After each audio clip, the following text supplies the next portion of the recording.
Hello everyone, hope you're doing well. Today's lesson is going to be shorter than our last video lesson, but it's a really important point.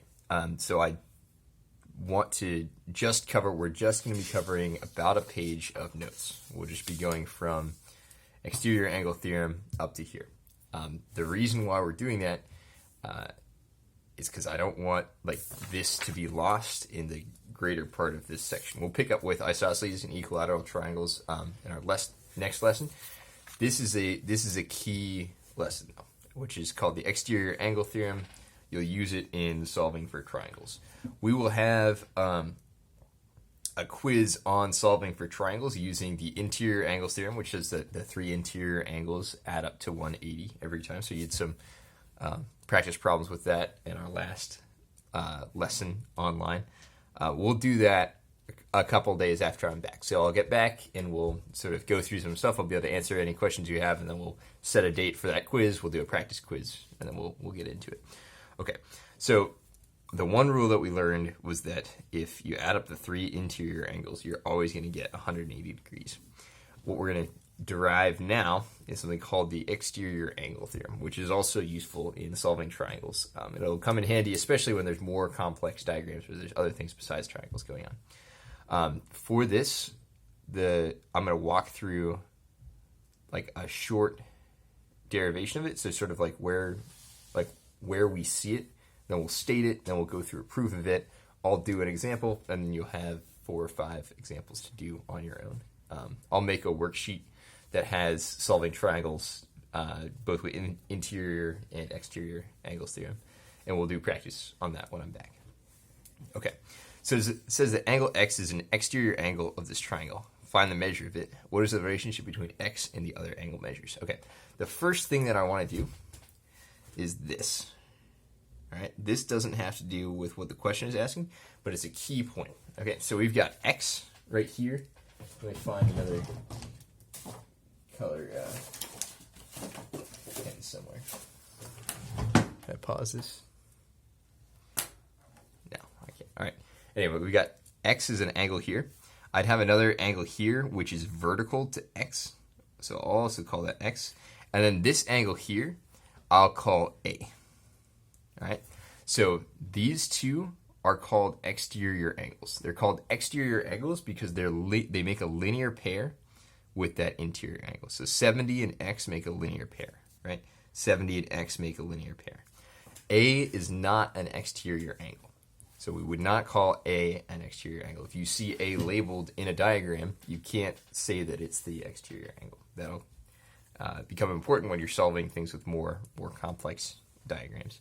Anyway, the key part is that x is an exterior angle, and it's a linear pair with 70. So because it's a linear pair, we could say that x plus 70 equals 180, right? Because these two angles, when we add this angle to that angle, they form a straight line. That's what linear pair means. If they form a straight line is a 180 degree angle. You can see that on a protractor if you want. To get x by itself, I just do minus 70 on both sides. I get x is equal to 110. Okay, so x is on a 110 degree angle. All right, it's asking me what is the relationship between x and the other angle measures. So how does 110 relate to these? And what they want you to see is that this angle plus this angle equals 110. And that's the key for this section. So this is the one thing that I want you to learn for this lesson. First, you need to know what an exterior angle is, to know this. And then once you know what an exterior angle is, you need to know that the exterior angle, its measure in degrees equals the sum of the two measures of the other angles in the triangle. So not the one that it's in a linear pair with, but the opposite two angles.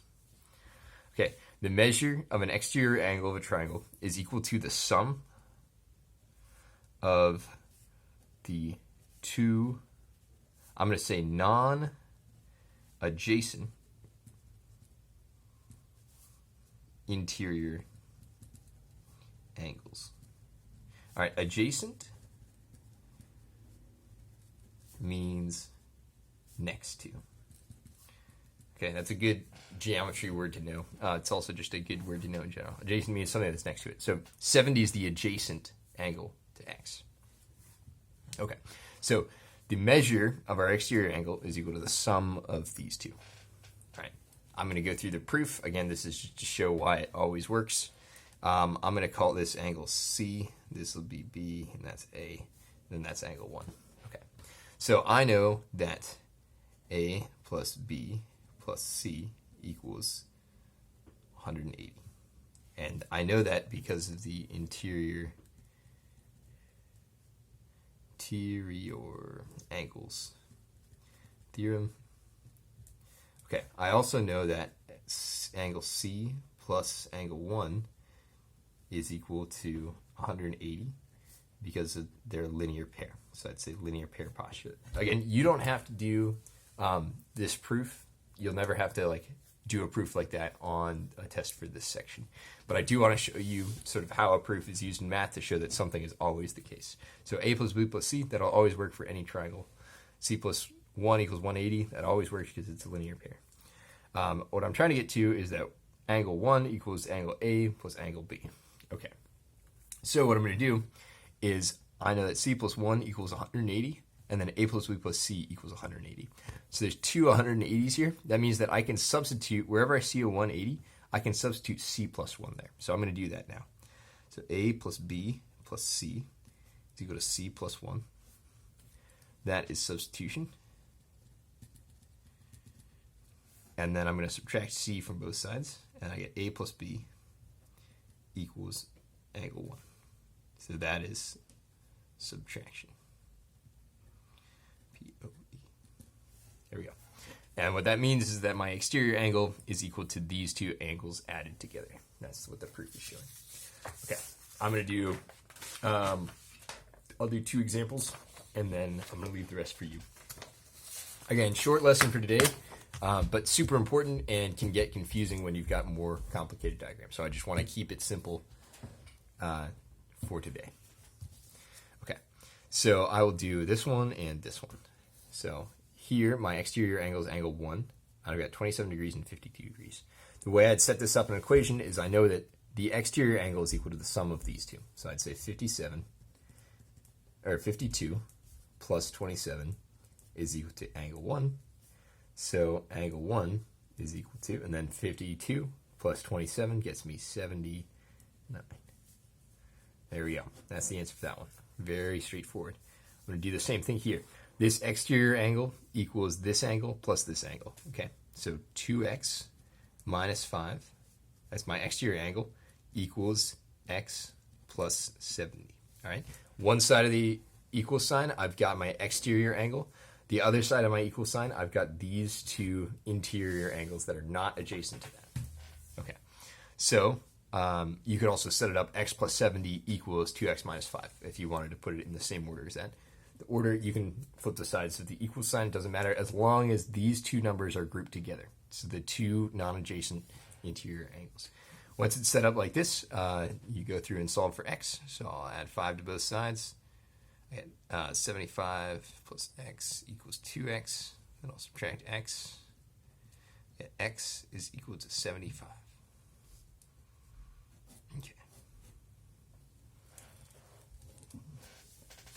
All right, and so what I want you to do for this class is do these 4 problems in your notes. And I will see you again in our next class. We'll talk about isosceles theorems and equilateral triangles. We'll talk about solving more of these. When I get back, we'll talk about congruent parts or corresponding parts of congruent polygons, and then we'll also review anything that we want to do from when I was gone. I'll see you all on Wednesday. Have a good day.